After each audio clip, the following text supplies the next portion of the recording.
Hi friends, आज जो chapter हम स्टार्ट करने जा रहे हैं उस चैप्टर का नाम है कॉम्प्लेक्स नंबर।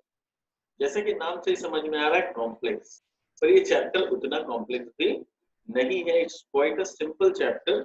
कुछ बेसिक चीज हमें समझना पड़ेगा। बहुत स्टूडेंट्स को मुझे पता है ये चैप्टर का नाम सुन के बुखार आ जाता है, लगता है बाप रे कॉम्प्लेक्स नंबर, नाम में कितना कॉम्प्लेक्स है। पर एक्चुअली ये चैप्टर उतना भी कॉम्प्लेक्स नहीं। कुछ बेसिक चीज है जिनका नॉलेज जब नहीं क्लियर होता है या कंसेप्चुअली वो लोग का कमांड नहीं होता है, तब उनको वो चैप्टर कॉम्प्लेक्स लगता है। एक बार थोड़ा सा थ्योरेटिकली रीड करते हुए, थोड़ा सा कंसेप्ट को बिल्डअप करते हुए अगर हम जाएं और इस चैप्टर को समझने का कोशिश करें, तो it is very much like basic algebra. जो हम लोग क्लास 6-7 में एल्जेब्रा पढ़ते थे, बिल्कुल वैसा ही बेसिक एल्जेब्रा के जैसा ये चैप्टर है। थोड़ा बहुत चीज समझने का जरूरत है, क्योंकि इस तरह का चैप्टर हमने आज तक कभी नहीं किया। इसका कंसेप्ट थोड़ा सा एल्जेब्रा से अलग हटके है। यहाँ पर कुछ हम नेगेटिव नंबर्स के ऊपर काम करते हैं, माइनस वाले नंबर्स पे काम करते हैं, इसलिए हमें लगता है कि ये बहुत अजीबोगरीब चैप्टर, पर एक्चुअली उतना अजीब नहीं है। और जैसे कि अब हम पढ़ते जाएंगे, हम समझते जाएंगे कि इस चैप्टर में क्या है। ठीक है, तो चलिए चलते हैं हमारे चैप्टर में और देखते हैं after all what is complex number all about.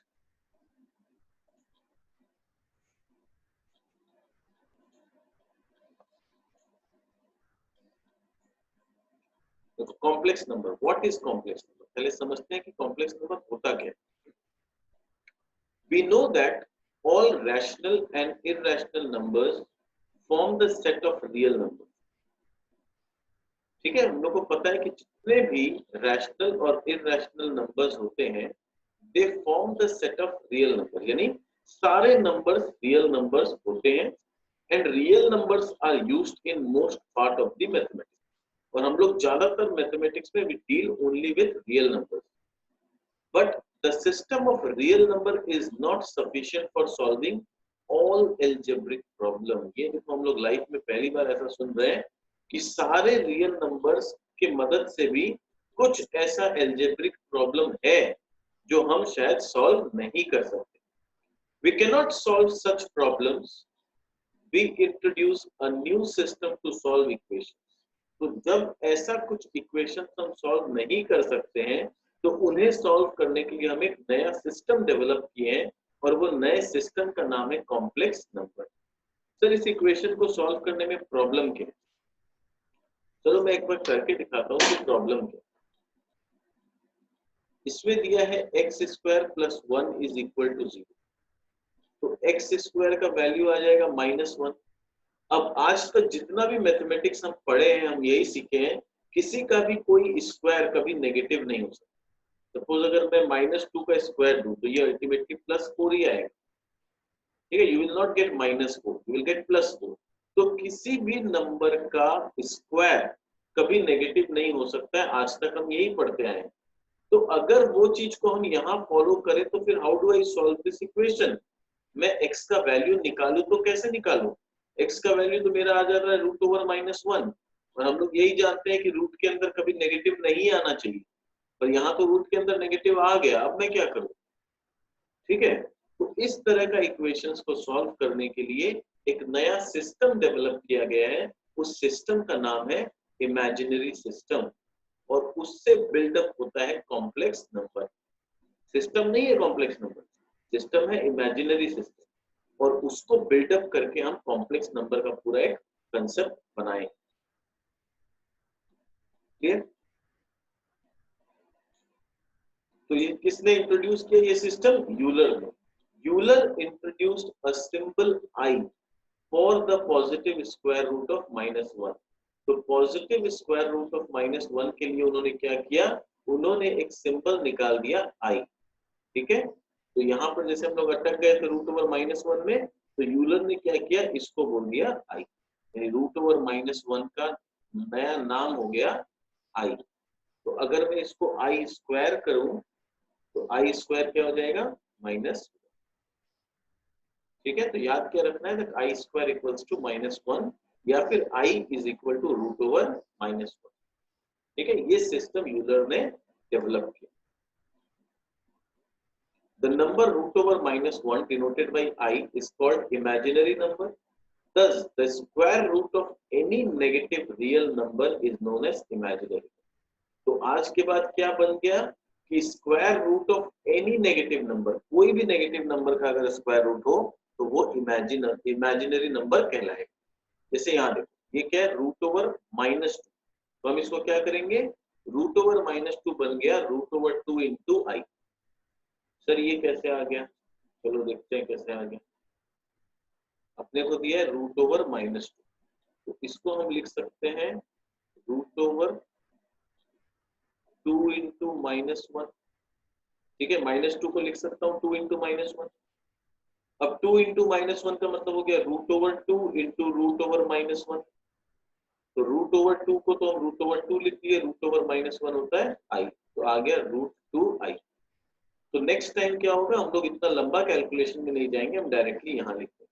तो अगर मुझे रूट ओवर -5 दिया है तो मैं क्या करूंगा, रूट 5 लिख दूंगा और ये माइनस वाला साइन के बदले आई लिख, आई बाहर में, ठीक है, रूट के बाहर, तो रूट ओवर 5 इंटू आई। क्लियर। तो नेक्स्ट टाइम से इतना लंबा नहीं करना है हम लोग को, डायरेक्टली हम लोग लिख सकते हैं। ठीक है, एक और रूट ओवर -7 क्या करूंगा, रूट ओवर 7 इंटू, ठीक है, समझ में आ गया कैसे करते हैं सब।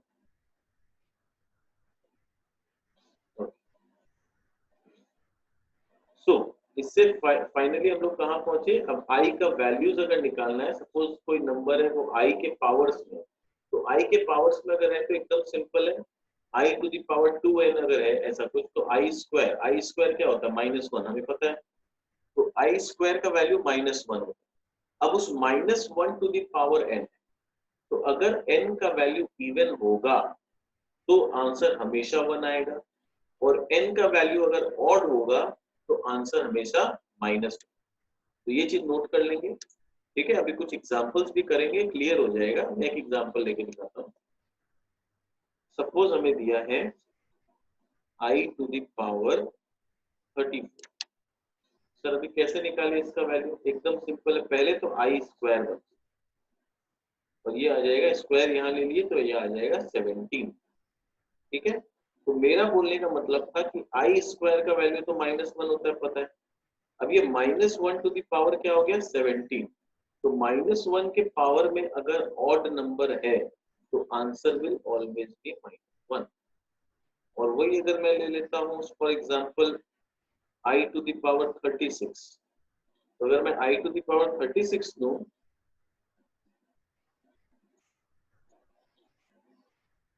तो अगर मैं i टू द पावर 36 लेता हूं तो इसको मैं कैसे तोड़ूंगा, i square to the power 18।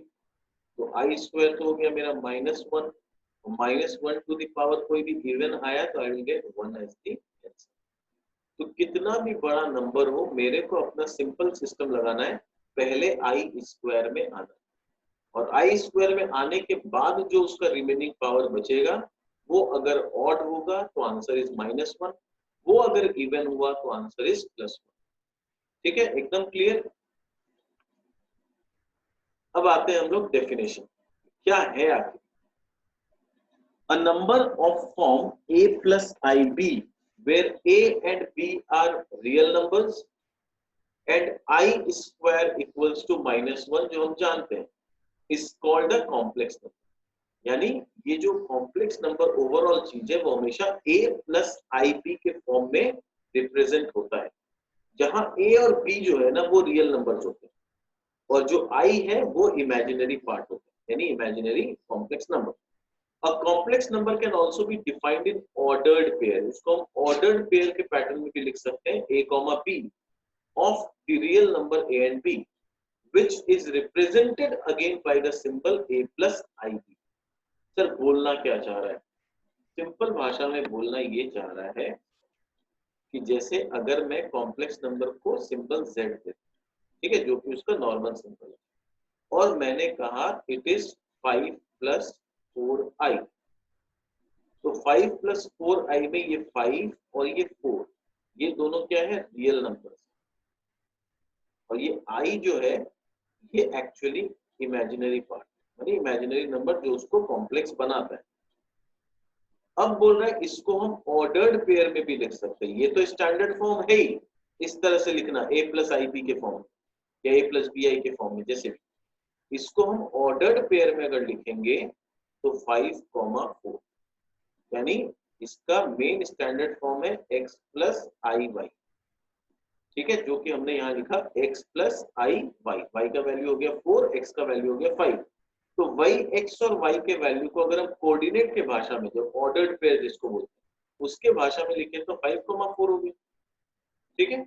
यही चीज वो समझाने का कोशिश कर रहा है कि कॉम्प्लेक्स नंबर को हम इस x प्लस आई वाई यानी स्टैंडर्ड फॉर्म में भी लिख सकते हैं या इस तरह से ऑर्डर्ड पेयर में भी लिख सकते हैं।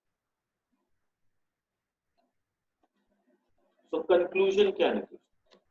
कंक्लूजन ये निकलता है फाइनली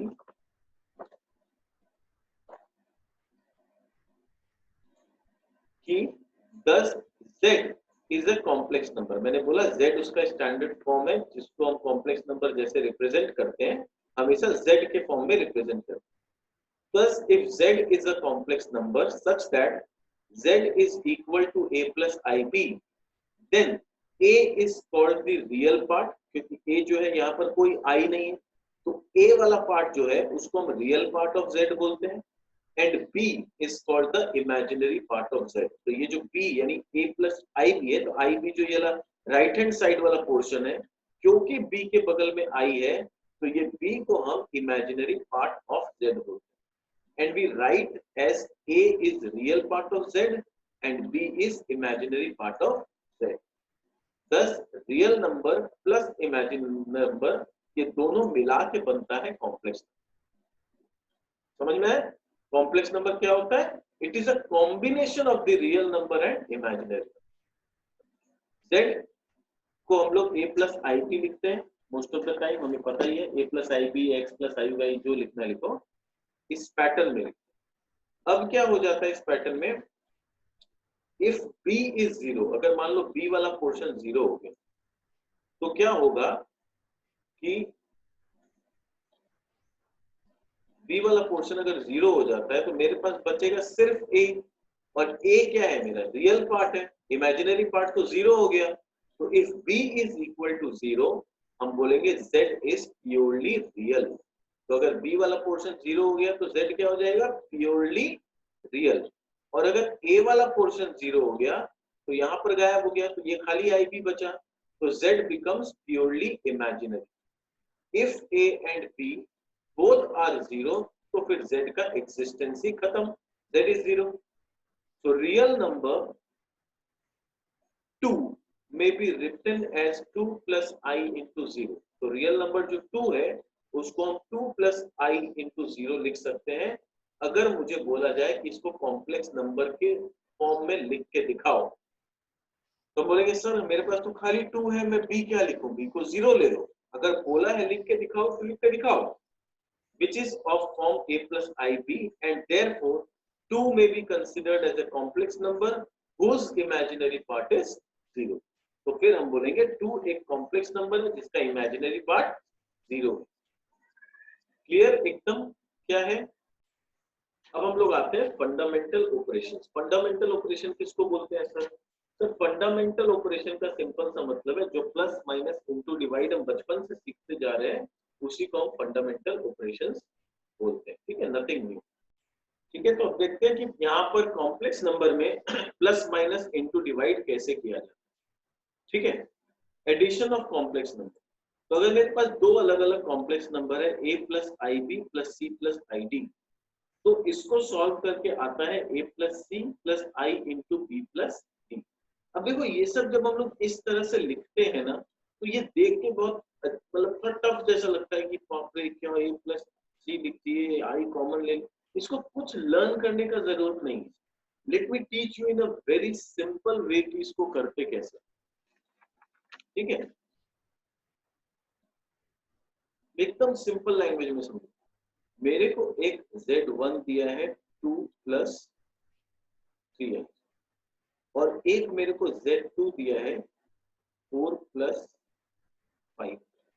अब मुझे इसको प्लस करने के लिए, ऐड करने के लिए कहा गया। ठीक है, अब एक बार के लिए हम लोग यहां से हटते हैं और एल्जेब्रा की तरफ जाते हैं। अज्यूम करो अगर मैं एल्जेब्रा में तुम्हें दिया होता आप लोग को कि 2 plus 3x and z2 is 4 plus 5x। तो हम कैसे प्लस करते हैं? हम लोग सिंपल जाते हैं, जो मेरा अरिथमेटिकल पार्ट है उसको प्लस कर देते और जो एल्जेब्रिक पार्ट है उसको प्लस कर देते। यानी हम लोग लाइक टर्म्स को लेते और लाइक टर्म्स को साथ में प्लस कर देते। Am I right? एग्जैक्टली यहाँ पर भी वही करना है। There is nothing new. 6 plus 8i, क्या हार्ड है इसमें? वो क्या होता है, बुक में कभी कभी हम लोग को इस तरह से लिख के दे देता है a plus c plus i common b plus d, ये हम लोग का दिमाग हैंग कर देता है। ये क्या है, ये लर्न करना पड़ेगा। कुछ लर्न नहीं करना है, नॉर्मल एल्जेब्रा में जो प्लस माइनस सीखे वही करना है। बस एल्जेब्रा में x होता है, यहाँ पर i होता है, इतना ही डिफरेंस है कॉम्प्लेक्स नंबर और एल्जेब्रा में। और एक छोटा सा डिफरेंस है, एल्जेब्रा में अगर x इंटू एक्स करते हैं तो हम x स्क्वायर पे रुक जाते हैं। यहाँ पर जब हम i इंटू आई करते हैं तो हम आई स्क्वायर आता है, पर यहाँ रुकते नहीं है। इसका एक वैल्यू है हमारे पास which is -1। The only difference between complex number and algebra is this. और बाकी बिल्कुल जैसे प्लस माइनस इंटू डिवाइड जो भी हम एल्जेब्रा में करते हैं, बिल्कुल वैसे ही यहाँ पर हम सीखेंगे और वही चीज हम यहाँ पर करेंगे।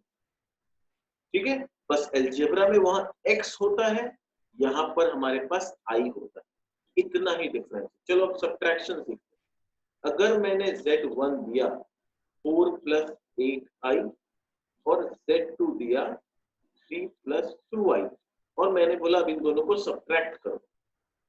ठीक है, अब मैं बोल रहा हूं इन दोनों को सब्ट्रैक्ट करो।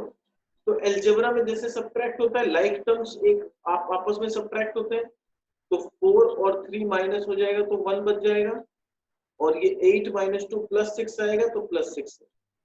क्या हार्ड है इसमें? क्या हम लोग को ऐसा लग रहा है कि बहुत कॉम्प्लेक्स चैप्टर है, बहुत हार्ड चैप्टर है? कुछ नहीं है, बिल्कुल सिंपल है। खाली कंसेप्ट क्लियर होना चाहिए और दिमाग में जो एक साइकोलॉजिकल फैक्टर है ना कि बहुत हार्ड चैप्टर है, वो साइकोलॉजिकल फैक्टर से बाहर निकलना, और तब हम समझ पाएंगे कि ये चैप्टर इतना ही सिंपल। ठीक है, माइनस करने दिया 4 माइनस 3 1, 8 माइनस 2 6।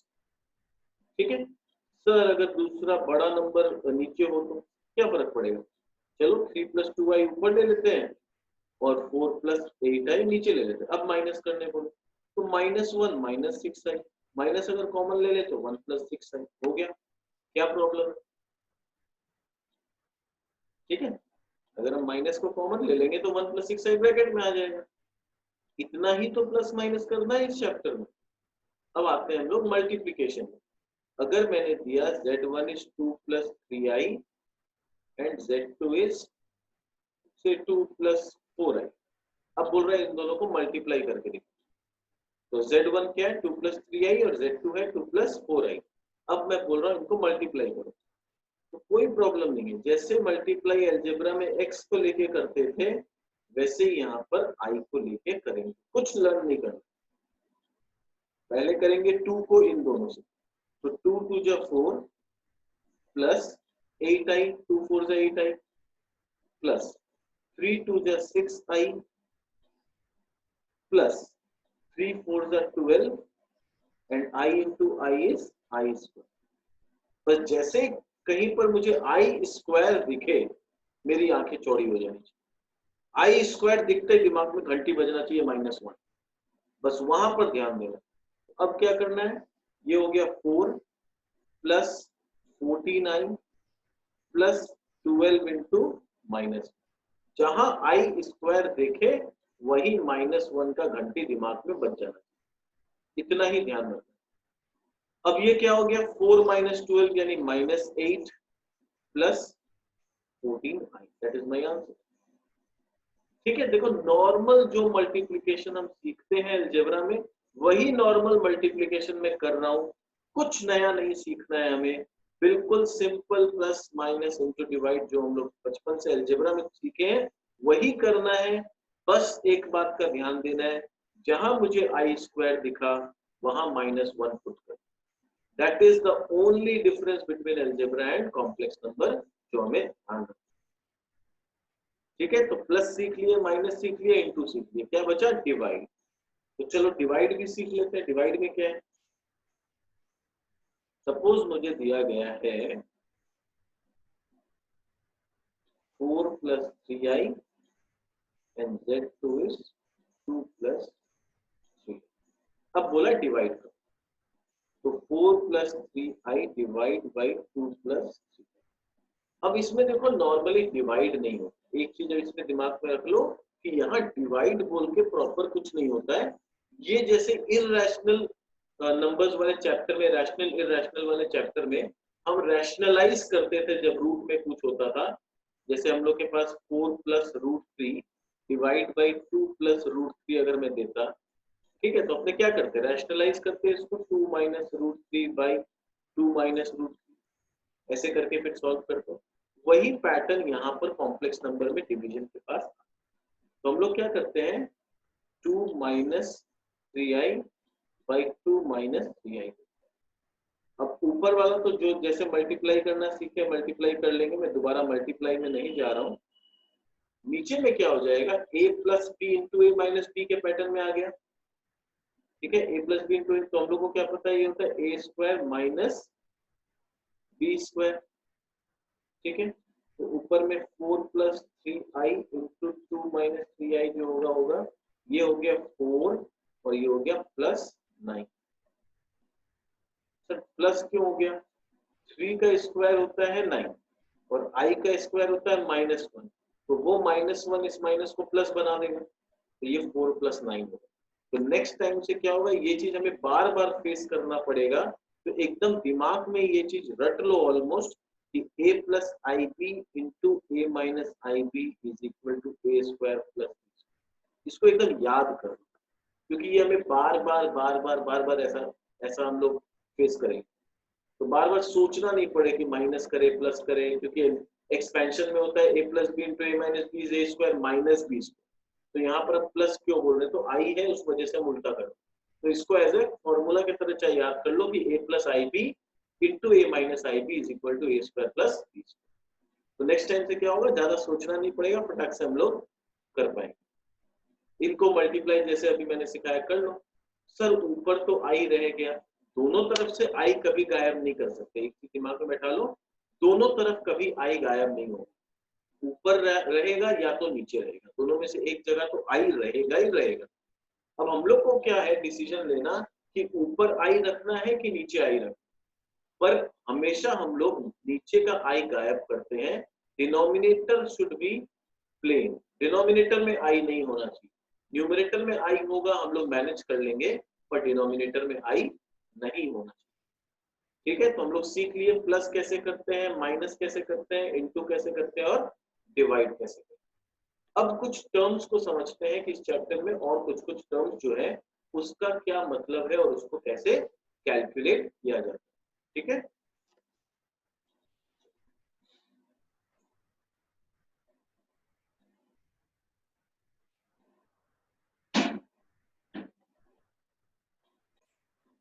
एक टर्म है यहाँ पर देखो, कॉन्जुगेट ऑफ अ कॉमन।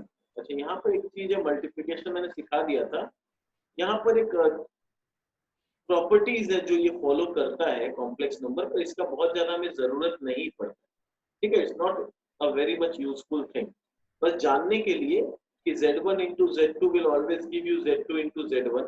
तो अगर ऐसा है तो ये कम्यूटेटिव को फॉलो करता है।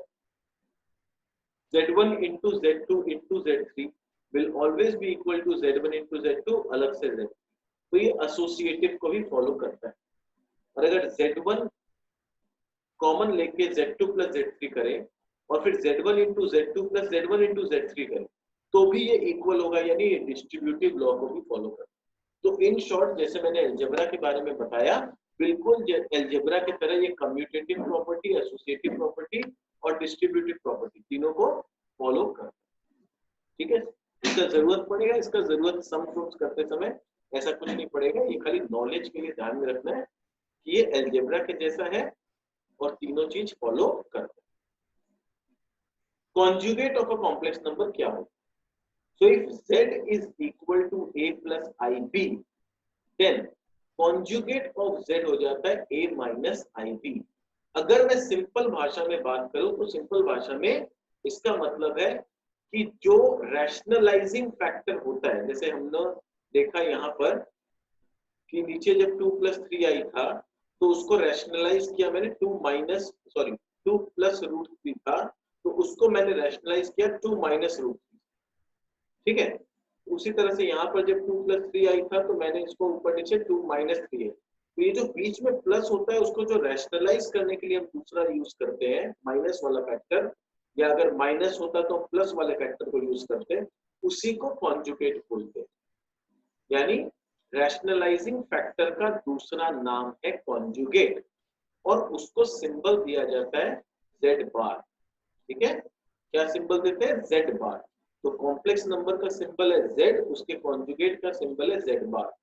तो if z is a plus ib, the conjugate of z is a minus ib, which is represented as z bar। ठीक है, डिवीजन हम लोग ऑलरेडी सीख लिए। इसको देख के देखो डर लगेगा, इसको देख के ऐसा लगेगा अरे बाप रे पता नहीं क्या है, तो ऐसा कुछ लर्न नहीं करना है। मैंने जैसे सिखाया रैशनलाइज करके खुद कैलकुलेट कर लो, अपने आप कैलकुलेट करना। ये वाला चीज जो यहाँ पर ABCD के एक साथ माध्यम से लिखा हुआ, ये अपने आप आ जाएगा। अगर इसको लर्न करने बैठोगे तो पागल हो जाओगे और ये चैप्टर टफ लगने लगेगा। कुछ नहीं लर्न करना है, सिंपल रखो, जैसे भी डिवीजन सिखाया बस डिवाइड कर दें। Next topic is modulus of a complex number. इसका मॉड्यूलस का हमें आगे चल के भी बहुत काम आएगा, तो इसको अच्छा से याद रखना कि modulus of a complex number क्या होता है। तो modulus of a complex number का सिंबल होता है मॉड z। क्या सिंबल होता है? Mod z। तो मॉड z में हम लोग कैलकुलेट कैसे करते हैं? The modulus of a complex number z, अगर वो a प्लस ib है तो उसका मॉड्यूलस को लिखते हैं हम लोग मॉड z। और मॉड z कैलकुलेट कैसे होता है? मॉड z कैलकुलेट होता है root over z into z bar. ठीक है, z बार अभी हम लोग सीखे थे और z हमें पता है, तो उन दोनों को जब मल्टीप्लाई कर देंगे तो root over a square plus b square आ जाएगा। अभी मैंने ये चीज तुम लोग को सिखाया था कि ये चीज बार बार आएगा, और नेक्स्ट टाइम के लिए इसको याद रख लेना कि अगर a plus I b into a minus i b करना पड़े तो directly a square plus b। तो यहाँ पर क्या होगा, मान लो z अगर दिया हुआ है 3 प्लस 4i, तो अब बोल रहा है मॉड z निकाल। ठीक है, z दिया है 3 प्लस 4i, बोला मॉड z निकाल। तो मॉड z क्या हो जाएगा? Root over z into z bar. तो z इंटू z बार मतलब हो गया 3 प्लस 4i इंटू 3 माइनस 4i। ठीक है, दिख रहा है? तो अब ये चीज मैंने लर्न करने ही बोल दिया था, तो 3 का स्क्वायर 9, 4 का स्क्वायर 16, यानी रूट ओवर 25 विच इज। समझ में आया कैसे करना है? तो मॉड z का सिंपल सा मतलब है root over z into z bar, और z इंटू z बार क्या होता है? सीधा a square plus b square, यानी a वाला, या फिर बोल दो x square plus y square. अगर इसको x और इसको y मानते हैं तो x square plus y square का रूट, रूट मत भूल जाना। ठीक है, तब जाके सॉल्व करके उसका आंसर।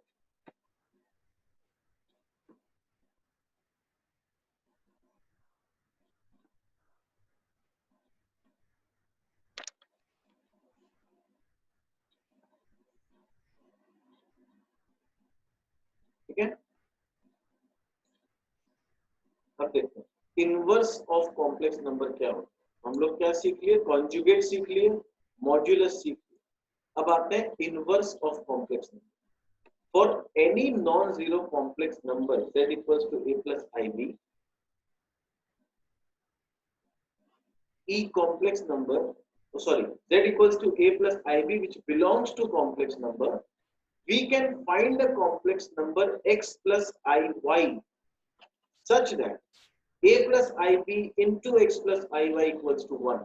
यानी किसी भी दो जन को अगर मल्टीप्लाई करके 1 आता है तो दूसरा नंबर जो होता है वो पहले वाला का इनवर्स होता है। जैसे पहला नंबर अगर 2 है तो दूसरा हम किसको मल्टीप्लाई करेंगे 1 लाने के लिए? 1/2 से मल्टीप्लाई करेंगे तब 1 आएगा, यानी 1/2 इज इनवर्स ऑफ 2। उसी तरह से अगर a plus I b into x plus I y अगर 1 है, यानी x प्लस आई वाई क्या हो गया? x प्लस आई वाई हो गया 1/a प्लस आई बी। तो 1/a प्लस आई बी का मतलब हो गया inverse of a plus I b. ठीक है, अब इसको कैसे निकालते हैं? 1 प्लस आई बी, 1/a प्लस आई बी आ गया, तो मैंने अभी सिखाया था कि नीचे कभी आई नहीं रहना चाहिए, तो रैशनलाइज कर देंगे। रैशनलाइज कैसे करते हैं, a प्लस आई बी है तो a माइनस आई बी से ऊपर नीचे मल्टीप्लाई करते हैं, तो ऊपर आ गया a माइनस आई बी और नीचे मैंने सिखाया एक्स स्क्वायर या ए स्क्वायर प्लस बी स्क्वायर, याद कर लो, इसीलिए मैंने बोला याद कर लो, बार बार आएगा ये a plus I b into a minus i b a square plus b square. ठीक है, तो डायरेक्टली हमें इनवर्स का वैल्यू मिल गया a minus i b by a plus b square. अब इसको अगर हम चाहे तो याद भी कर सकते हैं, ध्यान दो, अगर z मेरा a प्लस आई बी है तो a माइनस आई बी क्या हो गया, कॉन्जुगेट ऑफ z, और a square plus b square क्या हो गया, मॉड z का स्क्वायर, क्योंकि मॉड z होता है root over a square plus b square, तो मॉड z का स्क्वायर कर देंगे तो a square plus b square हो जाएगा। तो इससे एक फॉर्मूला भी डिराइव हो जाता है।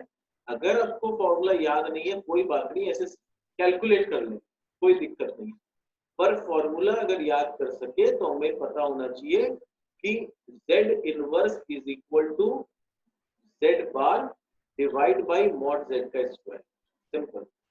तो what is z inverse, z inverse is equal to z bar divide by mod z का स्क्वायर। तो फिर क्या होगा, बिना रैशनलाइज किए हम डायरेक्टली ये आंसर लिख पाएंगे, अगर याद है तो, और नहीं याद है तो कोई बात, ठीक है। तो फाइनली अब समराइज अगर हम करें पूरा ओवरऑल कंसेप्ट को, तो हम क्या देख पाएंगे कि कॉम्प्लेक्स नंबर क्या होता है, it is real plus imaginary which forms complex. Complex number का जो स्टैंडर्ड फॉर्म है वो x प्लस आई वाई है, where x is called the real part and iy is the imaginary part। अगर z 5 है और उसको स्टैंडर्ड फॉर्म में रिप्रेजेंट करना है तो z is equal to 5 plus i into 0, इस तरह से रिप्लेस करेंगे। और i स्क्वायर का कभी भी वैल्यू निकालना होगा, i स्क्वायर माइनस 1 होता है, तो कोई भी बड़े पावर का वैल्यू निकालना होगा तो हमेशा पहले उसको हम i स्क्वायर में कन्वर्ट करेंगे और उसके बाद हम लोग देखेंगे पावर ऑड है या इवन। अगर ऑड है तो -1 आंसर आएगा और इवन है तो 1 आएगा। और भी कुछ कैलकुलेशंस हम लोग आगे करेंगे तो और क्लियर होते चला जाएगा।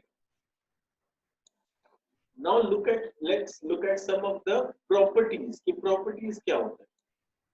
तो प्रॉपर्टी क्या होता है, जैसे यहाँ पर दिया हुआ है z1 प्लस z2 का अगर हम बार करेंगे, तो अगर हम z1 बार अलग से करें और z2 बार अलग से करें तो I will get the same answer. तो ये क्या होता है, जनरली प्रूविंग में काम आता है, इसके बेस पे सम्स नहीं आते हैं, ठीक है। तो हम लोग समझते हैं कि इसको करते कैसे, एक सम करेंगे तो क्लियर हो जाएगा। जैसे यहाँ देखो, तो z1 है हम लोग का x1 iy1 और z2 है x2 प्लस iy2, तो z1 का बार हो जाएगा x1 माइनस iy1 और z2 का बार हो जाएगा x2 माइनस iy2। तो अब मेरे को क्या करना है, पहले z1 प्लस z2 करना है और उसके बाद उसका होल बार करना है, that is left hand side, ठीक है। तो उस दोनों को अगर मैं प्लस करता हूं z1 प्लस z2, इन दोनों को प्लस करके मुझे ये मिला। अब इसका ओवरऑल बार करेंगे तो यहाँ बीच में माइनस आ जाएगा, यानी अल्टीमेट आंसर क्या आया, x1 प्लस x2 ब्रैकेट में minus i common y1 plus y2। अब मैं इंडिविजुअल बार को अगर प्लस करूं, यानी z1 बार प्लस z2 बार, तो मुझे क्या मिला, x1 प्लस x2 माइनस को अगर मैं कॉमन ले लूं माइनस i को, तो माइनस i कॉमन हो गया, y1 प्लस y2, तो I gate exactly the same answer. तो यही चीज हम चेक कर रहे थे कि क्या ये प्रॉपर्टी होल्ड करता है कि नहीं। तो जैसे पहले वाले में होल्ड किया, वैसे ही दूसरा, तीसरा, चौथा और ये पांचवा, ये सारे प्रॉपर्टीज को अगर हम चेक करेंगे, we will find that every property holds good, ठीक है। अब हम लोग को क्या करना है, हम लोग को एक क्वेश्चन दिया हुआ इंटरेस्टिंग सा, इसको सॉल्व करेंगे हम लोग।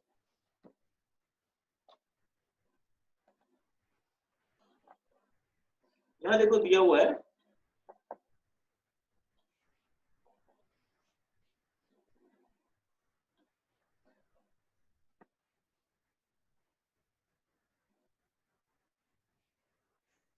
P plus IQ is equal to A plus IB।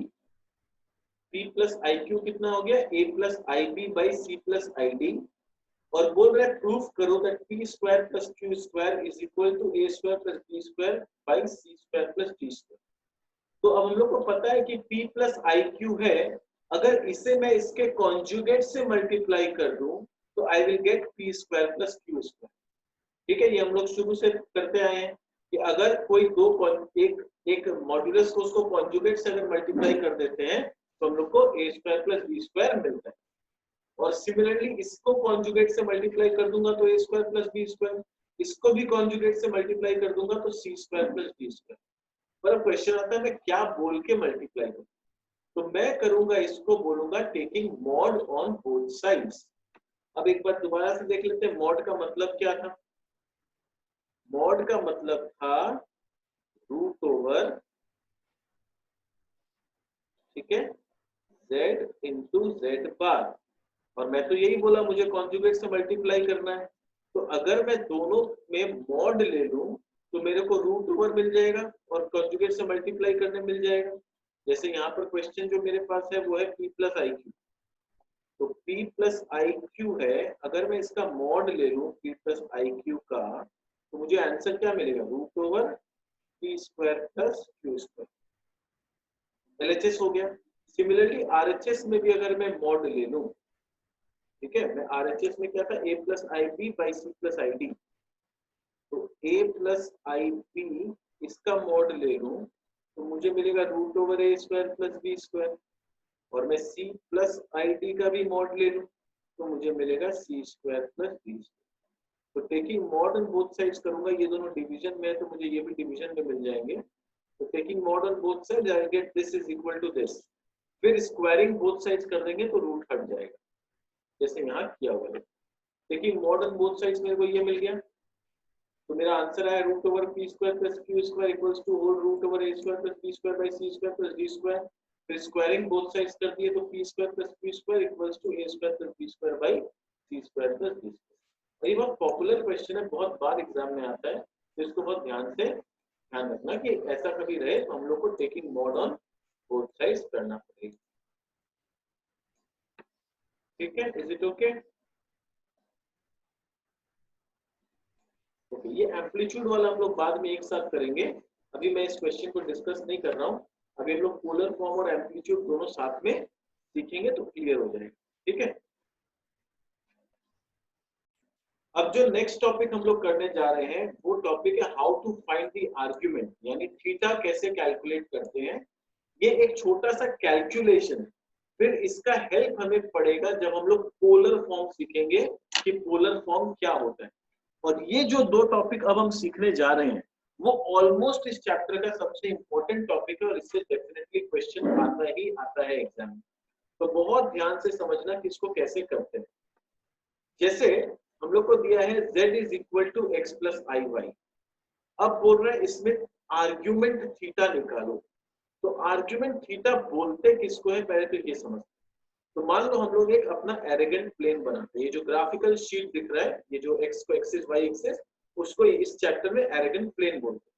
तो ये प्लेन हम लोगों ने बनाया, मान लो ये जो एक्स और वाई जो पॉइंट है यहाँ पर, वो पॉइंट यहाँ पर पी है, और ओरिजिन से एक लाइन है जो उस पी को टच करता है, तो ये जो लेंथ है ओरिजिन और पी के बीच में, यानी लेंथ ऑफ पी ओ, उस लेंथ को हम रेडियस बोलते हैं, आर बोलते हैं, सॉरी रेडियस मत भी बोलो, आर बोलते हैं। And r is called modulus of z, तो ये जेड जो एक्स प्लस आई वाई है उसका मॉड्यूलस जेड होता है ये लेंथ ऑफ आर। और ये जो लाइन पी ओ है वो एक्स एक्सिस के पॉजिटिव साइड के साथ एक एंगल बनाता है, उस एंगल को हम थीटा बोलते हैं, और उसी थीटा को हम कैलकुलेट करने की कोशिश करें। अब आता है हम लोग करेंगे कैसे, हमारा अपना स्टेप्स क्या होगा। स्टेप्स हम लोग का ये होगा कि सबसे पहले हम लोग को ये जो मॉड में दिया हुआ है एक्स प्लस आई वाई, उसको हम कोऑर्डिनेट्स की भाषा में लिखेंगे, तो वो हो गया एक्स कॉमा वाई, और हम लोग पता कर लेंगे कि ये कौन से कोऑर्डिनेट क्वाड्रेंट में लाई करते हैं, जैसे ये first quadrant, second, third, fourth, इसको बोलते हैं, तो कौन से क्वाड्रेंट में लाई करता है। सर कैसे पता चलेगा, फर्स्ट क्वाड्रेंट में एक्स और वाई दोनों पॉजिटिव होता है, सेकंड क्वाड्रेंट में एक्स वाला नेगेटिव वाई वाला पॉजिटिव, थर्ड क्वाड्रेंट में एक्स भी नेगेटिव वाई भी नेगेटिव, और फोर्थ क्वाड्रेंट में एक्स वाला पॉजिटिव वाई वाला नेगेटिव। तो इस तरह से हम लोग पता कर सकते हैं इसको देख के कि ये कौन से क्वाड्रेंट में लाई करता है, that is the first thing. Next, theta का जो वैल्यू आना चाहिए वो -80 से +80 के बीच में आना चाहिए। ठीक है, -80 एग्जैक्टली कभी नहीं आता, -179 तक रुक जाता है। तो -pi less than theta, theta can be less than equal to +pi. तो इस रेंज में हमारा आंसर हमेशा आएगा। थीटा आएगा कैसे? अब ये चीज बहुत इंपॉर्टेंट है, इसको प्लीज नोट डाउन कर लो। सब कुछ इसी पे डिपेंडेंट है, ये जो बनाया। फर्स्ट क्वाड्रेंट में अगर वो लाई करता है, मैंने क्या बोला, सबसे पहले फाइंड आउट करो फर्स्ट क्वाड्रेंट। तो फर्स्ट क्वाड्रेंट में अगर लाई करता है तो theta is equal to alpha. Sir ये अल्फा क्या है? अभी डिस्कस करेंगे अल्फा क्या है। पहले समझ लेते हैं थीटा का फॉर्मूला क्या है। तो theta is equal to alpha in first quadrant. Second quadrant में theta is equal to pi minus alpha. ठीक है, थर्ड क्वाड्रेंट में it is alpha minus pi, and fourth quadrant में theta is equal to minus alpha. Now question arise, sir what is alpha? तो alpha क्या होता है? देखो हम लोग निकालते हैं, एक फॉर्मूला होता है, ठीक है, आर्गुमेंट का निकालने के लिए, tan alpha is equal to mod y by x, यानी पॉजिटिव नेगेटिव इग्नोर। तो tan alpha y by x होता है। तो y का वैल्यू और x का वैल्यू हमें पता होता है, डिवाइड। जैसे एक एग्जांपल लेते हैं, z दिया है -1 माइनस √3i। तो इसको पहले हम लोग कोऑर्डिनेट में चेंज किया। तो -1 आया x का वैल्यू, -√3 आया y का वैल्यू। पता चल गया कि ये दोनों माइनस है, यानी थर्ड क्वाड्रेंट। थर्ड क्वाड्रेंट का मतलब है थीटा होगा अल्फा माइनस पाई। ठीक है, यहां तक मेरा दिमाग चल गया, पूरा क्लियर हो गया। अब पाई कैसे निकालें, सॉरी अल्फा कैसे निकालें? तो अल्फा होता है tan alpha is equal to mod में y बाई एक्स। तो मॉड में y हो गया -√3, x हो गया -1, माइनस माइनस कट गया। नहीं भी कटता तो हमको तो पॉजिटिव में ही लेना था क्योंकि मॉड है। ठीक है, मॉड में हमेशा पॉजिटिव आंसर आता है। तो tan अल्फा इक्वल्स टू √3 है। अब tan अल्फा अगर √3 है, यानी अपने लोग क्लास 10 की टेबल में जाएंगे, tan 60 डिग्री होता है √3, अगर स्टैंडर्ड टेबल याद है तो। नहीं याद है तो प्लीज याद कर लो, बहुत जरूरत पड़ने वाला है। ठीक है, तो tan अल्फा √3 दिया है, तो √3 होता है tan 60 डिग्री। तो tan अगर कट गया तो alpha is equal to 60 degree. पर डिग्री के भाषा में हम लोग यहाँ पर नहीं लिखते हैं, हम लोग को रेडियन के भाषा में लिखना पड़ता है। तो हम लिखेंगे alpha is equal to pi by 3।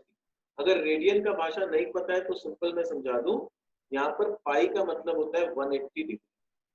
तो अगर 60 डिग्री है तो 60 क्या है, 180 बाई 3 करने से 60 आता है। तो पाई बाई 3 हो जाएगा 60 डिग्री। ठीक है, तो 60 हो गया पाई by 3।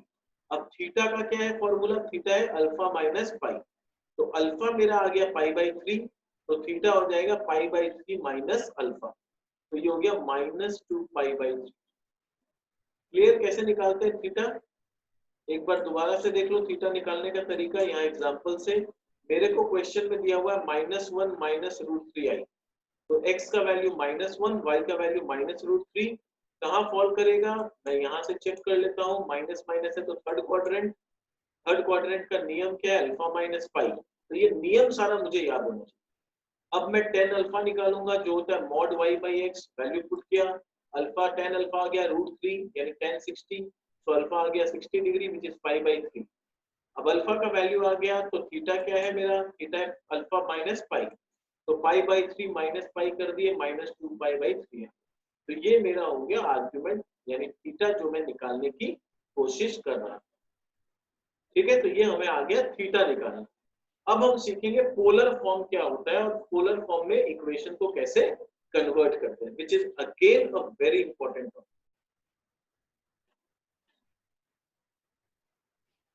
Now what is polar form? तो पोलर फॉर्म क्या होता है?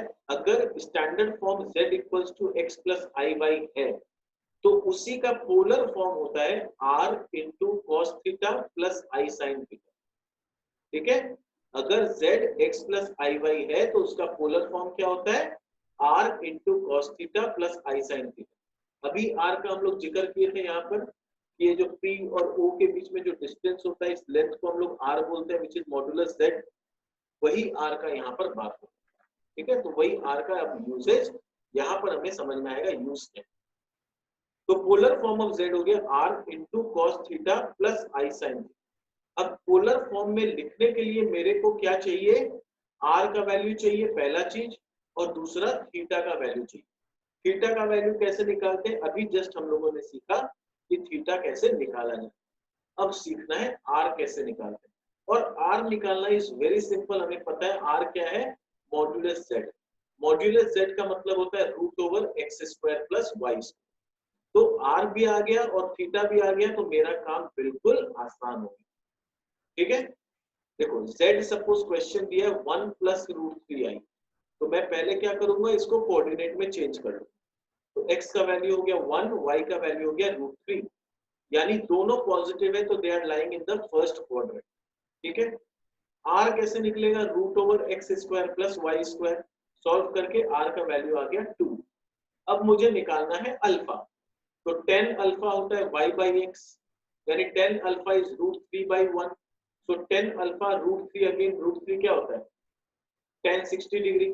तो alpha is equal to pi by 3 आ गया। ठीक है, इस क्वेश्चन में भी पाई बाई 3, पिछला में भी वही था, लकीली सेम आ गया, ऐसा होता नहीं है।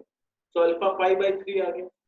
तो अल्फा अगर पाई बाई 3 है and I am lying in first quadrant, तो अगेन देखो फर्स्ट क्वाड्रेंट का रूल क्या है, फर्स्ट क्वाड्रेंट का रूल होता है अगर फर्स्ट क्वाड्रेंट में लाई करता है तो theta is equal to pi. तो theta is equal, sorry theta is equal to alpha, not pi, मेरा मिस्टेक हो गया। Theta is equal to alpha. तो मेरा अल्फा का वैल्यू यहाँ पर क्या आया, अल्फा का वैल्यू आया था पाई बाई 3, तो थीटा का वैल्यू भी पाई बाई 3 हो जाएगा। तो आर पता चल गया 2 है, थीटा पता चल गया पाई बाई 3 है, तो पोलर फॉर्म क्या हो गया, r cos theta plus i sign theta, यानी 2 into cos pi by 3 plus i sin pi by 3। एकदम सिंपल, बिल्कुल सिंपल चीज है।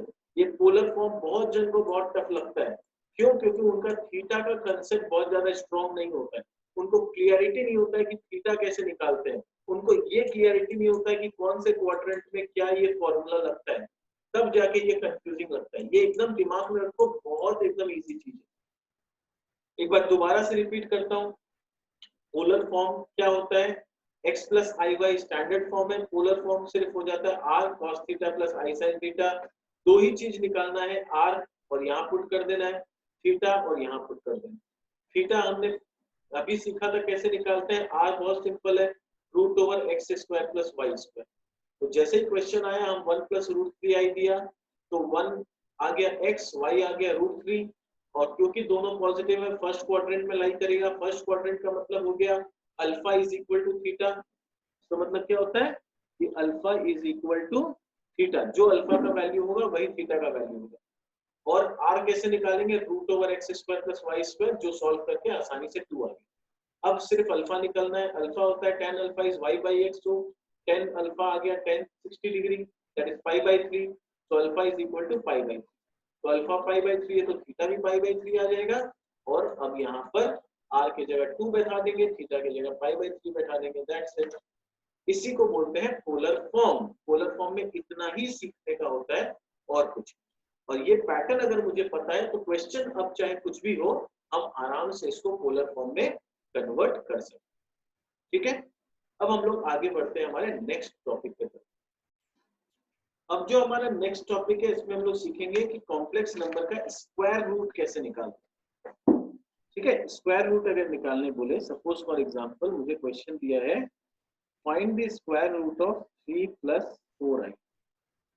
अब इसे अगर निकालना है तो कैसे किया जाए, तो एकदम सिंपल है, दो स्टेप याद रखना है। Let the square root be x plus I y, यानी बोलने का मतलब है x plus I y is equal to root over 3 plus 4। अब क्या करेंगे हम लोग, स्क्वायरिंग बोथ साइड्स करेंगे, स्क्वायरिंग बोथ। तो जब हम स्क्वायरिंग बोथ साइड्स करेंगे तो हमें मिलेगा x plus I y whole square is equal to 3 plus 4। अब इसको जब स्क्वायर करते हैं तो हम लोग को क्या मिलेगा, इसको ध्यान से देखना, x square plus I y square plus 2x into i y which is 3 plus 4, यानी a square plus b square plus 2a। तो ये i का स्क्वायर है -1 हो जाएगा, तो x square minus y square plus 2xy into i. Is equal to 3 plus 4 है। अब यहाँ पर हमें इक्वेट करना है रियल पार्ट को रियल पार्ट से और इमेजिनरी पार्ट को इमेजिनरी पार्ट से। यानी मेरा रियल पार्ट क्या है? मेरा रियल पार्ट ये है जिसके पास आई नहीं है, और यहाँ पर है मेरा रियल पार्ट 3। सिमिलरली मेरा इमेजिनरी पार्ट यहाँ पर है 2xy जिसके बगल में आई है, और यहाँ पर मेरा इमेजिनरी पार्ट है 4 जिसके बगल में आई है। तो मैं इक्वेट कैसे करूंगा? X square minus y square equals to 3, ये एक इक्वेशन आ गया, and 2xy is equal to 4, so xy is equal to 2, ये मेरा दूसरा इक्वेशन। अब ये बिल्कुल साइमल्टेनियस इक्वेशन है, तो मैं इसको अब सॉल्व करने में नहीं जाऊंगा, I won't waste your time कि इसको अब मैं सॉल्व करके दिखाऊं। ठीक है, तो अब हम लोग साइमल्टेनियसली सॉल्व कर लेंगे। जैसे y is equal to 2/x है, तो यहाँ पर एक्स स्क्वायर माइनस 2/x का होल स्क्वायर करेंगे इज इक्वल टू 3। तो इसको जब हम लोग सॉल्व करेंगे ना, तो मुझे x का वैल्यू जो मिलेगा वो है प्लस माइनस 2। और सिमिलरली जब x का वैल्यू मैं यहाँ पुट करूंगा तो मुझे दो बार पुट करना पड़ेगा, एक बार प्लस 2 एक बार माइनस 2। तो y जब मैं 2/2 करूंगा और एक बार मैं y/2/-2 करूंगा, तो जब मैं 2/2 करूंगा तो y मुझे मिलेगा 1, और जब 2/-2 करूंगा तो मिलेगा -2। यानी x का वैल्यू जो है वो +2 -2 है, और y का वैल्यू क्या है? y का वैल्यू भी +-1। तो अल्टीमेटली मेरे को जो आंसर आएगा वो क्या था? x + iy था। तो x का वैल्यू भी बोल सकते हैं +-2 plus i into y, y यानी +-1। तो ऐसे लिखते नहीं है, देखने में बहुत अजीब सा लगता है, तो this is not the right way of writing it. लिखेंगे कैसे? +-2 + 1, ठीक है, या 1 नहीं भी लिखेंगे तो 2 + i, +-2 + i। ठीक है, कैसे निकाला जाता है स्क्वायर रूट? तो कोई भी क्वेश्चन का हमें स्क्वायर रूट दिया रहे, कोई कंफ्यूज होने का बात नहीं है। नंबर अब चाहे कुछ भी हो जाए, मेरा प्रोसेस यही रहेगा। तो मुझे लेट द स्क्वायर रूट भी x + iy लेंगे, x + y आ जाएगा रूट ओवर जो भी यहाँ पर नंबर है, मान लो 7 + 5y दे दिया, या 7 - 5y, कुछ भी दे दिया। फिर स्क्वायरिंग बोथ साइड्स करेंगे, रियल को रियल से इक्वेट और इमेजिनरी को इमेजिनरी से इक्वेट। और एक बार हम इक्वेट करने वाले पोजीशन में पहुंच गए, उसके बाद खाली साइमल्टेनियसली हम लोग सॉल्व करेंगे सब्स्टिट्यूशन मेथड से। आसानी से x y का वैल्यू आ जाएगा, x y का वैल्यू आते ही यहाँ पर पुट करेंगे। तो स्क्वायर रूट निकालने में इतना ही करना पड़ता है और कुछ नहीं। ठीक है, तो this was all about how to find out the square root of a complex number. तो 2 4 5 सम्स आप लोग करोगे तो और क्लियरिटी आ जाएगी। चलो अब हम लोग एक आधा सम प्रैक्टिस करते हैं एम्पलीट्यूड निकालने। सर एम्पलीट्यूड किसको बोलते हैं? हम लोग अभी जो थीटा निकालना सीखे थे उसको याद करो, मैंने क्या बोला था? उसको हम लोग बोले थे आर्ग्यूमेंट। ठीक है, एम्पलीट्यूड होता है अल्फा, यानी जो अल्फा हम लोग निकालते हैं उसको बोलते हैं एम्पलीट्यूड, और जो थीटा हम लोग निकालते हैं उसको बोलते हैं आर्ग्यूमेंट। अब इन दोनों का रिलेशन हमें पता ही है कि फर्स्ट क्वाड्रेंट में होगा तो दोनों इक्वल होगा एंड सो फोर्थ। तो फिलहाल हम लोग थीटा पे नहीं जा रहे हैं, we are only trying to find out amplitude. तो सर एम्पलीट्यूड तो बड़ा आसानी से हम निकाल ही लिए थे कि tan alpha is equal to mod y/x। तो प्रॉब्लम क्या है?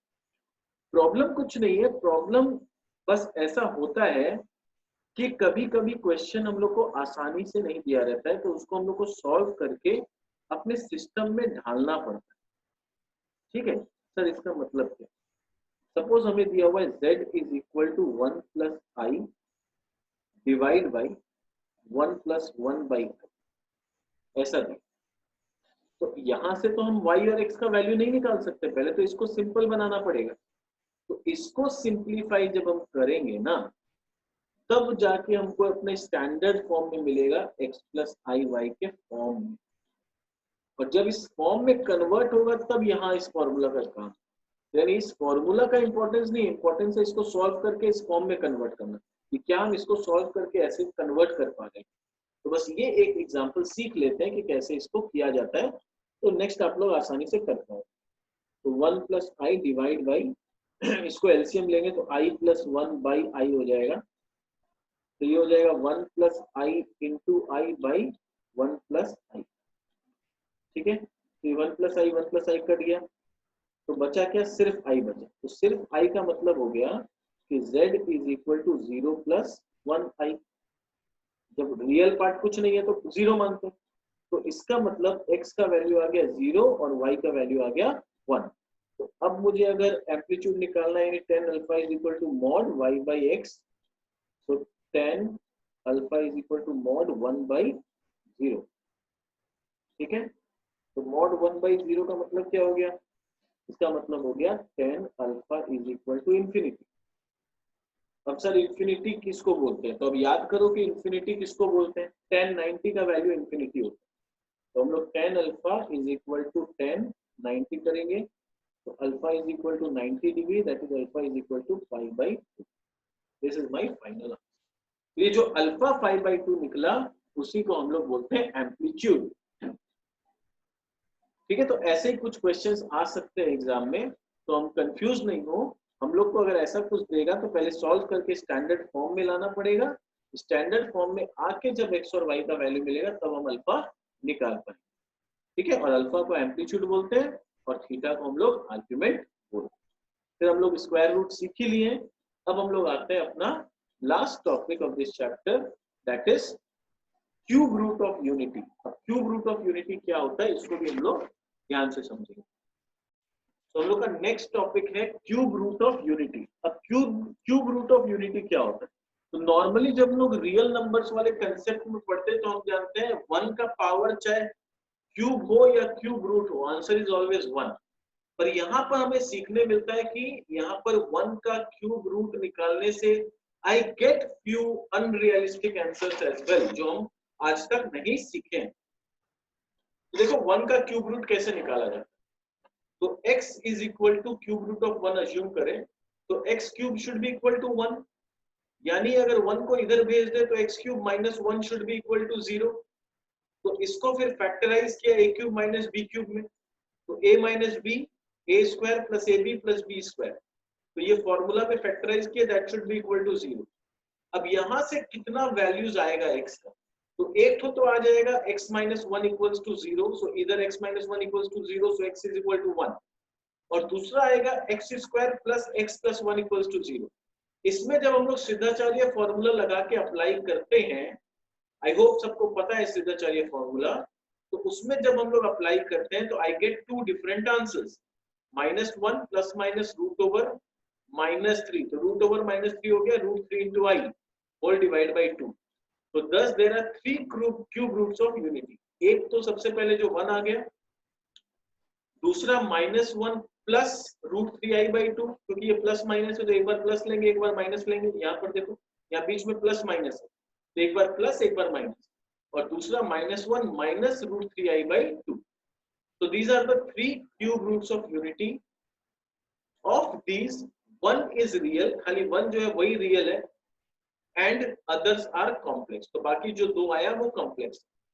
अब क्या करते हैं हम लोग, इसको सिंपलाइज करते हैं। ये जो पहला वाला प्लस वाला पार्ट है उसको हम लोग बोलते हैं omega. So this is omega, this is 1, this is omega, और ये जो सेकंड वाला पार्ट है ओमेगा स्क्वायर। तो इसको स्क्वायर क्यों लिए, अगर हम लोग इसको स्क्वायर करेंगे ना, ध्यान से देखो, अगर इसको एक बार ट्राई कर लेना चाहिए घर में, अगर इसको हम एक स्क्वायर करेंगे तो I will get this as an answer. ठीक है, इसलिए हम लोग ये प्लस वाला को ओमेगा ले लेते हैं और उसका स्क्वायर करने से ये आंसर आ जाता है, इसलिए इसका नाम रख देते हैं ओमेगा स्क्वायर। तो फाइनली जो हम लोग का रिलेशन बना वो क्या बना कि 1 प्लस ओमेगा स्क्वायर, अगर ये तीनों को हम लोग प्लस कर दें तो I will get 0 as an answer. देख लो ये प्लस और ये माइनस कैंसिल हो गया, ठीक है, और यहाँ आ जाएगा -2/2 that is -1, and 1 minus 1 will get 0।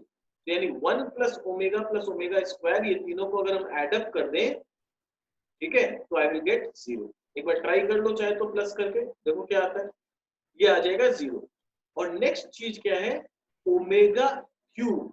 तो ओमेगा क्यूब होता है ओमेगा इंटू ओमेगा स्क्वायर, तो यानी ये ओमेगा है ये ओमेगा स्क्वायर है, अगर इन दोनों को मल्टीप्लाई कर दें तो I will gate omega cube.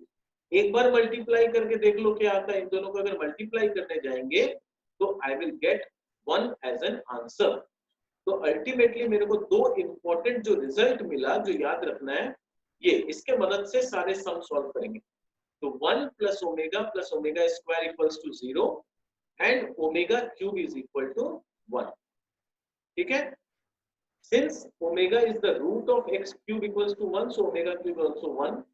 Again x square plus x plus 1 equals to 0, so omega square plus omega plus 1 is also 0। तो ये दूसरा तरीका से समझाया हुआ है, उतना जरूरत नहीं है, ये दो याद रख लेंगे उतना काम हो जाएगा। अब आता है अगर कुछ बड़ा पावर्स अगर क्वेश्चन में दे ओमेगा तो कन्वर्ट कैसे करेंगे? बहुत सिंपल है, ओमेगा टू दी पावर 4 दिए तो हम लोग क्या करेंगे, omega cube into omega, omega cube का वैल्यू हमारे पास 1 है तो 1 into omega that is omega. 5 दिया है तो 3 और 2 में ब्रेक कर दिए तो ओमेगा स्क्वायर आ गया। 6 दिया है तो ओमेगा क्यूब का ही स्क्वायर हो गया, यानी 1 का स्क्वायर हो गया दैट इज 1। तो ये सब टेक्निक थोड़ा बहुत लगा के हम लोग सॉल्व करेंगे इसके सम्स। ठीक है, तो आगे हम लोग एक दो सम्स देखेंगे कि इसको कैसे सॉल्व किया जाए। अब देखते हैं कुछ सम्स कि इन दो फॉर्मूला को यूज करके सम्स कैसे किया जाता है। तो कोई भी सम्स करने से पहले दो चीज जो हमारे दिमाग में होना चाहिए, जो दो फॉर्मूला, वो क्या होना चाहिए? वो होना चाहिए हमारा, जस्ट अ मिनट, एक 1 plus omega square is equal to 0 और दूसरा होना चाहिए omega cube is equal to 1। तो ये दो फॉर्मूला याद होना चाहिए। अब इसको यूज कैसे करना पड़ सकता है, मैं थोड़ा सा टेक्निक देता हूं ताकि सम्स जब हम लोग करेंगे तो समझना आसान। तो अगर मेरे को कहीं पर 1 प्लस ओमेगा दिखता है तो 1 प्लस ओमेगा को मैं माइनस ओमेगा स्क्वायर लिख दूंगा। अगर मुझे कहीं 1 प्लस ओमेगा स्क्वायर दिखता है तो मैं वहां पर उसको माइनस ओमेगा लिख दूंगा। अगर मुझे कहीं पर ओमेगा प्लस ओमेगा स्क्वायर दिखता है तो मैं उसे -1 लिख दूंगा। तो दो मेन फॉर्मूला ये है, पर इसको कन्वर्ट करके ये तीन भी हमारे दिमाग में होना चाहिए, कभी भी अप्लाई करना पड़ सकता है। 1 plus omega is minus omega square, 1 plus omega square is minus omega and omega plus omega square equals to -1। तो इसका बहुत जरूरत पड़ने वाला है, इसीलिए मैंने बता दिया कि इसको इस तरह से यूटिलाइज करेंगे। और ओमेगा क्यूब 1 है, उसके बारे में तो कुछ बोलना ही नहीं। ठीक है, तो नाउ लेट्स सी सम्स कैसे करते हैं।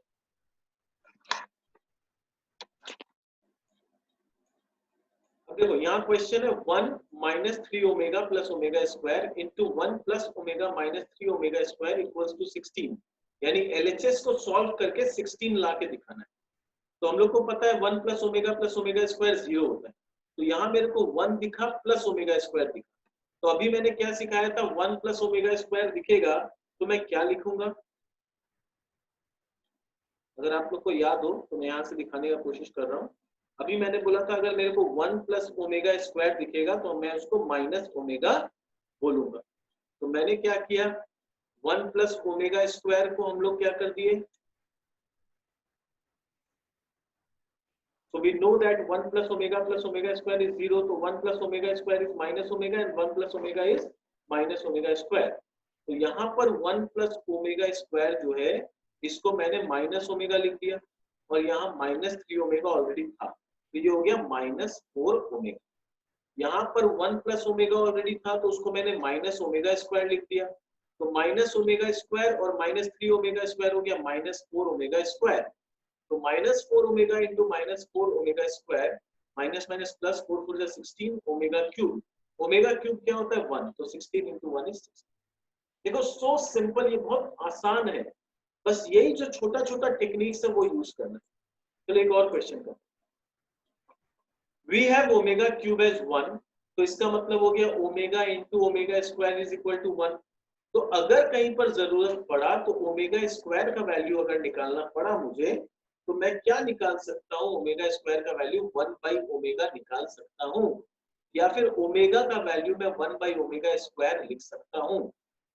ठीक है, P plus q omega plus r omega square by r plus p omega plus q omega square.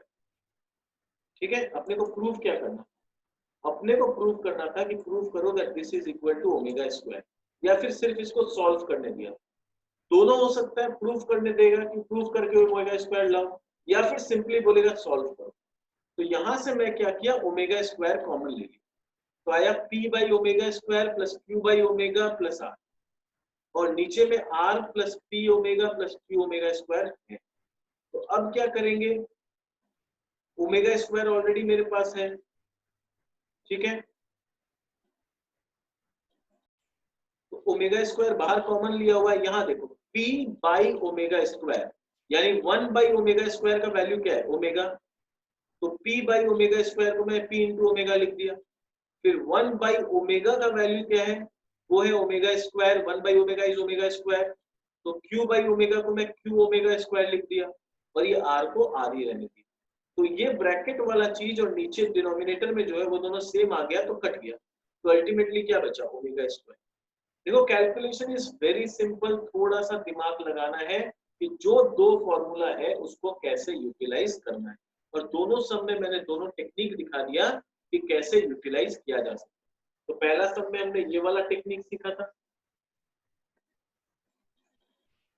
कि ये जो फर्स्ट फॉर्मूला है उसको कैसे घुमा फिरा के यूज करते हैं। अभी सेकंड में हमने सीखा कि सेकंड वाले को कैसे यूटिलाइज करते हैं। Omega into omega square is 1, तो omega square is 1 by omega and omega is 1 by omega square. तो सेकंड वालों को भी इस तरह से घुमा के यूटिलाइज किया जाता है। ये दो चीज अगर हम ध्यान में रखेंगे ना, तो मेरा सारा सम बड़े आसानी से सॉल्व हो जाएगा। इतना ही ट्रिक यूज करना पड़ता है इसमें रिलेटेड किसी भी सम्स को सॉल्व करने के, ठीक है। तो ऐसे ही आप 2 4 5 10 सम्स और प्रैक्टिस करोगे तो उतना आपका क्लियरिटी आते जाएगा। Not going into too much of details. Hope ये कॉम्प्लेक्स नंबर आप सबको अच्छा से समझ में आ गया। अब हम मिलेंगे हमारे नेक्स्ट सेशन में किसी नए चैप्टर के साथ। Thank you so much for attending the class. मिलते हैं हमारे नेक्स्ट सेशन।